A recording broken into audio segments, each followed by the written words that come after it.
ഞാൻ ആദ്യമൊക്കെ എന്ന് പറഞ്ഞാൽ കറക്റ്റ് പപ്പായും മമ്മിയും ഒരു 1-ാം തീയതി 2-ാം തീയതി ആകുമ്പോൾ എൻ്റെ അക്കൗണ്ടിൽ പൈസ വരും, 3-ാം തീയതി ആകുമ്പോൾ എനിക്ക് ആൾക്കെടുത്ത് കൊടുക്കാം, അങ്ങനത്തെ ഒരു രീതിയിലായിരുന്നു. പിന്നെ അത് ലേറ്റ് ആവാൻ തുടങ്ങി. ഞാൻ അങ്ങോട്ട് വിളിക്കാനുള്ള ഒരു ഇത് തുടങ്ങി. പിന്നീട് അങ്ങോട്ട് അത് വിളിച്ച് ചോദിച്ചാലും മമ്മി എൻ്റെ അടുത്ത് എക്സ്ക്യൂസസ് പറയാൻ തുടങ്ങി.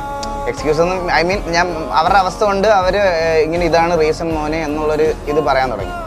അപ്പോഴത്തേക്കിനും എനിക്ക് എന്താണ് ഇവിടെ നടക്കണമെന്ന് യാതൊരു ഇതുമില്ല കേട്ടോ. അപ്പം ഒരു ദിവസം മമ്മി ഇതേപോലെ വിളിച്ചിട്ട് പറഞ്ഞ് നമുക്ക് ഇപ്പോൾ ഇത് അഫോർഡ് ചെയ്യാൻ പറ്റുന്നില്ല, നിൻ്റെ ഫീസും കാര്യങ്ങളും അല്ലെങ്കിൽ നിൻ്റെ അവിടുത്തെ എക്സ്പെൻസ് നമുക്ക് അഫോർഡ് ചെയ്യാൻ പറ്റുന്നില്ല, നമുക്കിത് ഈ കോഴ്സ് ഇപ്പോൾ ഡ്രോപ്പ് ഔട്ട് ചെയ്തിട്ട് ചേച്ചിയുടെ മാരേജ് ഒക്കെ ഞാനിവിടെ വന്നപ്പം സാധാരണ മമ്മി ഞാനിവിടെ ബാംഗ്ലൂരൊക്കെ അല്ലെങ്കിൽ ഹോസ്റ്റലിലൊക്കെ നിൽക്കുന്ന കുട്ടികളൊക്കെ വീട്ടിൽ വരുമ്പോൾ നമ്മൾ സാധാരണ എങ്ങനെയാണ് മമ്മി ഇപ്പം അവർക്ക് ഇഷ്ടമുള്ള ഫുഡൊക്കെ ഉണ്ടാക്കി വെക്കും. മമ്മി അത് എപ്പോഴും കീപ്പ് ചെയ്യണ കാര്യമാണ്.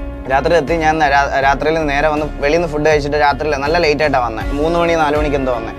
ഞാൻ വന്ന് കിടന്ന് ഉറങ്ങിയിട്ട് അടുത്ത ദിവസം എണ്ണീറ്റപ്പോഴത്തേക്കിന് മമ്മി ഇതേപോലെ ഞാൻ മമ്മി എടുത്തിട്ട് മമ്മി ചോറ് വിളമ്പാൻ പറഞ്ഞു. അപ്പം ചോറ് വിളമ്പാൻ പറഞ്ഞപ്പോൾ മമ്മി ആണെങ്കിൽ എൻ്റെ അടുത്ത് പെട്ടെന്ന് അമ്മയ്ക്ക് എന്തോ പറയണമെന്ന് അറിയത്തില്ല കേട്ടോ. അപ്പം എൻ്റെ അടുത്ത് പറഞ്ഞ് മോനെ റേഷനറി കിട്ടിയില്ല, അതുകൊണ്ട് വൈകുന്നേരം ആവത്തുള്ളൂ, അപ്പോൾ അത് കിട്ടിയിട്ട് വെക്കത്തുള്ളൂ എന്ന് പറഞ്ഞിട്ട് മമ്മി എന്തോ എനിക്ക് ബ്രെഡോ അങ്ങനെ എന്തോ ഉണ്ടാക്കി തന്നു.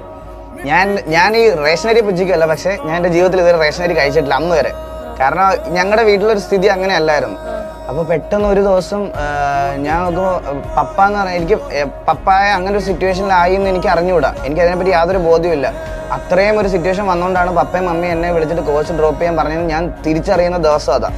അതുവരെ എനിക്ക് അറിഞ്ഞുകൂടായിരുന്നു. അപ്പം ഞാൻ മമ്മിയുടെ അടുത്ത് ഇവിടെ വന്നിട്ട് ഞാൻ ചോദിച്ചു, മമ്മി ഇത്രയ്ക്കും വീക്കായോ നമ്മൾ എന്ന് ചോദിച്ചപ്പോഴത്തേക്കിനും മമ്മി അന്നാണ് എൻ്റെ ഇവിടുത്തെ കാര്യങ്ങളൊക്കെ എന്നോട് പറയണത്. അപ്പോഴത്തേക്കിനും എൻ്റെ ഇപ്പോൾ ഈ കറണ്ട്ലി ഉള്ള വീട് ബാങ്കിൽ വെച്ചിട്ട് ലോൺ എടുത്തിട്ടുണ്ടായിരുന്നു. ആ ലോണ് ഏകദേശം ഒരു 10-14 ലക്ഷം രൂപയോളത്തിലുള്ള ലോണായിരുന്നു. അപ്പം സഹകരണ ബാങ്കിൽ ലോൺ വെച്ചിരിക്കുകയാണ്. അപ്പം അത് ഏകദേശം ജപ്തിയുടെ സീൻസൊക്കെ വരാൻ തുടങ്ങി. അങ്ങനെ മമ്മി പപ്പയും മെൻ്റലി ബ്രോക്കായിരുന്നു. ഞാൻ എന്നിട്ട് മമ്മി ഈ പ്രശ്നങ്ങളെല്ലാം പറഞ്ഞ് ഇതാക്കിയിരിക്കുക. ആ സമയത്താണ് ഞാനിപ്പോൾ ഈ വീട്ടിൽ അവിടെ നിന്ന് ഗെയിം കളിക്കുമ്പോൾ ആരും എൻ്റെ അടുത്തൊന്നും പറയത്തില്ല. ആ സമയത്തൊരു ഫോൺ ഉണ്ടായിരുന്നതിൻ്റെ എൻ്റെ കയ്യിൽ. അപ്പോൾ ഞാൻ അവിടെ നിന്ന് ഇവിടെ വന്നപ്പോൾ ഈ സംസാരങ്ങളൊക്കെ കഴിഞ്ഞ് ഞാനാകെ ബ്ലാങ്ക് ഔട്ടായി. എനിക്ക് എന്തെങ്കിലും ചെയ്തു കൊടുക്കണം, എന്തെങ്കിലും ചെയ്യണം, ഇനി ഇത് ശരിയാവത്തില്ല എന്ന് വിചാരിച്ച് ഞാനിങ്ങനെ മനസ്സിലൊക്കെ ഉറപ്പിച്ചിട്ട് അപ്പോഴും നമ്മൾ മറ്റേ ഈ കളിച്ച് നടക്കുന്ന പ്രായം കൊണ്ട് ഇത് കുറച്ച് കഴിഞ്ഞപ്പോഴത്തേന് രാത്രി വന്നിട്ട് കൂട്ടുകാരൻ വിളിച്ചിട്ട് എടാ കളിക്കാമെന്ന് പറഞ്ഞപ്പോഴത്തേന് ഞാൻ ഇതൊക്കെ മറന്നു ഞാൻ രാത്രി ആയപ്പോഴത്തേനും അവരുടെ കൂടെ വീണ്ടും പോയിരുന്നു ഗെയിം കളിക്കുക. ഭയങ്കര അലറും. ഇവിടെ റേഞ്ച് ഇല്ലാത്തതുകൊണ്ട് ഞാൻ വെളിയിൽ പോയിരുന്ന കളിക്കുന്നത്. അപ്പം വെളിയിൽ പോയിരുന്നാലേ എനിക്ക് സിഗ്നൽ കിട്ടുള്ളൂ. ഞാൻ അവിടെ നിന്ന് ഉള്ളൂ. അപ്പോൾ അപ്പുറത്തെ താഴത്തെ വീട്ടുകാർ ഓരെല്ലാം കേൾക്കും, അവരൊക്കെ മമ്മിയോടൊക്കെ വന്ന് സംസാരിക്കാനൊക്കെ തുടങ്ങി. 2-3 ദിവസം കഴിഞ്ഞപ്പോഴത്തേക്കിന് മമ്മി